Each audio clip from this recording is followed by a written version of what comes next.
வணக்கம். ரொம்ப ஒரு முக்கியமான விஷயத்தை பற்றி நம்ம பேசிகிட்டு இருக்கோம், முதுமை.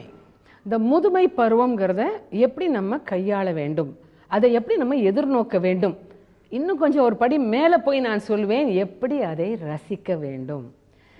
ஏன்னா ரசிக்கிறதா, முதுமை பருவத்தை ரசிக்கிறதான்னு கேட்கலாம். எனக்கு ஏற்பட்ட அனுபவத்தை சொல்கிறேன், அப்புறம்தான் உங்களுக்கு புரியும் நான் ஏன் அதை ரசிக்கணும் அப்படின்னு சொல்கிறேன். 86ஆம் ஆண்டு அமெரிக்க அரசாங்கம் எழுத்தாளர்களுக்கான மாநாட்டில் ஒரு ஒர்க் ஷாப், ஒரு முகாமில் கலந்து கொள்ள என்னை இந்தியாவிலேருந்து அழைச்சிருந்தாங்க. 3.5 மாதம் நாங்கள் அமெரிக்காவில் அவங்க விருந்தினராக இருந்தேன். அந்த சந்தர்ப்பத்தில் அவங்க கேட்டாங்க, உங்களுக்கு இந்த அமெரிக்காவில் எங்கெல்லாம் போய் பார்க்கணும், எங்கே விருந்தினராக நீங்கள் போய் பார்க்கலான்னு சொன்னாங்க. நான் ஃபீனிக்ஸ் அப்படின்னு பாலைவனம் நிறைந்த ஒரு மாநிலத்தில் போய் அங்கே அந்த மண்ணின் மைந்தர்கள், செவ்விந்தியர்கள்னு சொல்லக்கூடிய ரெட் இண்டியன்ஸ், அவங்கள பார்க்கணும் அப்படின்னு நான் என் விருப்பத்தை சொல்லியிருந்தேன்.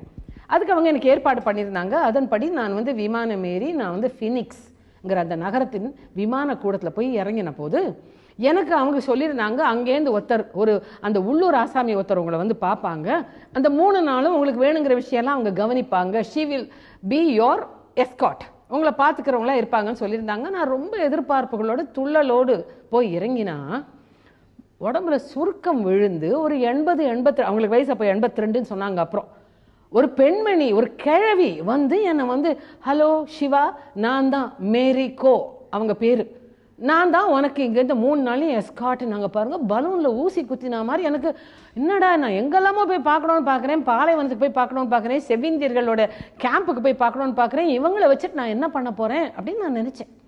ஆனால் அந்த 3 நாளில் அந்த மேரி கோ, 82 வயசான மேரி கோ கார் ஓட்டிக்கொண்டு என்னை ஒரு நாளைக்கு 15 இடங்களுக்கு அழைத்து கொண்டு போய் அத்தனையும் சுற்றி காட்டி, அத்தனையும் அழகாக ரொம்ப திறம்பட உட்கார ஒரு நிமிஷம் எனக்கு இடம் கொடுக்காம சுறுசுறுப்பாக ஒரு 18 வயசு பெண்ணின், பாரதி சொல்வார் இல்லையா, விசைமிகு பந்தினை போல் உள்ளம் வேண்டியபடி செல்லும் உடல் கேட்டேன். அந்த அம்மாவை பார்த்த போது அவங்க மனசு கேட்ட மாதிரி அவங்க உடம்பு இருந்தது. கிழவியா இருக்கலாம், வயசானவங்களா இருக்கலாம், தோல் சுருங்கி போயிருக்கலாம், எல்லா இடத்துக்கும் அழைச்சின்னு போயிட்டு தினம் சாயங்காலம் 7 மணிக்கு என்ன ரூம்ல இறக்கி விட்டுட்டு சொல்லுவாங்க, சிவா எனக்கு தெரிஞ்ச குழந்தைக்கு இன்னைக்கு பர்த்டே, நான் போய் கேக் பண்ணணும்பாங்க.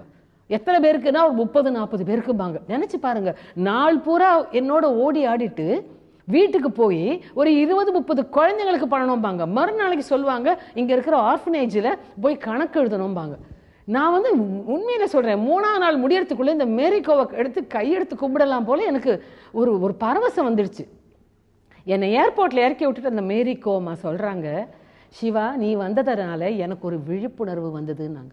என்னம்மான்னு கேட்டா, இல்லை நீ அங்கே இந்த சப்பாத்தி கள்ளிகள் உள்ள பெரிய பெரிய வனங்கள், பொட்டானிக்கல் கார்டன்ஸ் உண்டு, அதுக்கெல்லாம் போன போது நீ பல கேள்வி கேட்ட, எனக்கு பதில் சொல்ல தெரியல, அதனால எனக்கு அறிவு போராதுங்கிறது எனக்கு புரிஞ்சிருக்கு.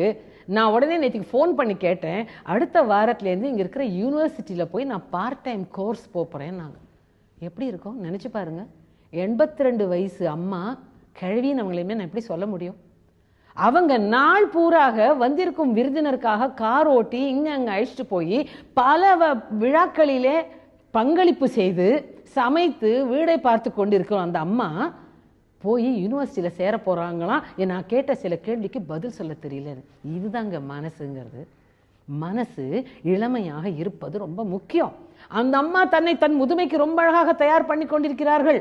அப்போ நான் என்ன சொல்லிட்டு வந்தேன் தெரியுமா அந்த மேரிகோ கிட்ட, மேரிகோ நான் 80 வயசு வரைக்கும் உயிரோடு இருந்தால் உங்கள் போன்று, உங்கள் மன முதிர்ச்சியோடு, உங்கள் மன சிந்தனைகளோடு நான் இருக்கணும் அப்படின்னு சொல்லிட்டு வந்தேன். ஆக நண்பர்களே, திருப்பி சொல்கிறேன், முதுமை என்பது ரசிக்கக்கூடிய ஒன்று. நாம் கற்க வேண்டியது, கடைசி நிமிஷம் நம்ம மூச்சு நிற்கிற வரைக்கும் நிற்கக்கூடாது, தெரிந்து கொள்ள வேண்டியது எவ்வளவோ இருக்கு அப்படிங்கிற ஒரு உற்சாகம் மனசிலே ததும்பிக் கொண்டே இருந்தால் எந்த வயசையும் ரசிக்கலாம். அந்த வயசுக்கு ப்ரிப்பேர் பண்ணி கொள்ளுங்கள். நான் ஒரு 3-4 நிகழ்ச்சிக்கு முன்னாடி சொன்னேன், திருப்பி சொல்றேன், உடம்பாலும் பொருளாதார ரீதியாகவும் மனதாலும் நம்மை நாம் தயார் பண்ணி கொள்ள வேண்டும்.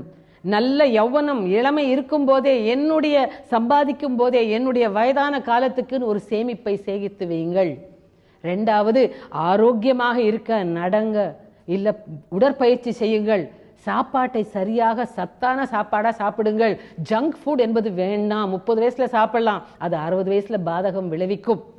மூன்றாவதாக ரொம்ப முக்கியம், பொருளாதாரம் பார்த்தாச்சு, உடம்பு பார்த்தாச்சு, மன ரீதியாக மனசிலே இளமையோடு இருப்பது என் கையில் இருக்கிறது என்று நினைத்துக் கொள்ளுங்கள்.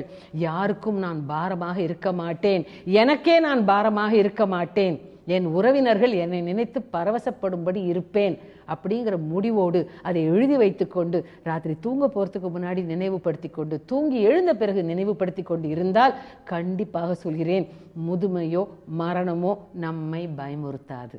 ஓகே, திரும்ப அடுத்த நிகழ்ச்சியிலே சந்திக்கலாம்.